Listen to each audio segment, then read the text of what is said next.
ఈ రోజు మంచి రోజు, మధురమైనది, మరపురానిది. తెలుగు వన్ రజతోత్సవ వేళ అభిమాన శ్రోతలకు కనబడుతూ వినబడగలిగే సువర్ణ అవకాశం కలిగిన రోజు. తెలుగువారి ఆత్మీయ వారధి టోరీలో వారం వారం వినిపించే కథలు అంటూ వినిపిస్తున్న వెంపటి కామేశ్వరరావు నేనే. నేను సైతం టోరీ రేడియోలో కథలు, నవలలు వినిపిస్తున్నాను. ఎంత గర్వంగా ఉంది, ఎంత సంతోషంగా ఉంది. జీవితమే సఫలము అనిపిస్తోంది. అసంఖ్యాక శ్రోతలు ఆదరిస్తున్న ఛానల్లో నా గొంతులో కథలు, నవలలు వినిపించగలగటం గర్వకారణం కాదా?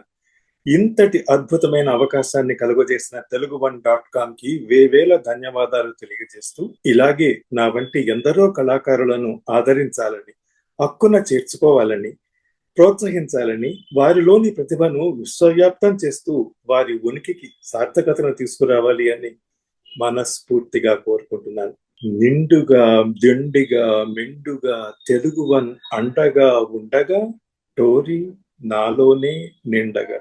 శతమానం భవతు తెలుగు1, సహస్రాధిక శతమానం భవతు.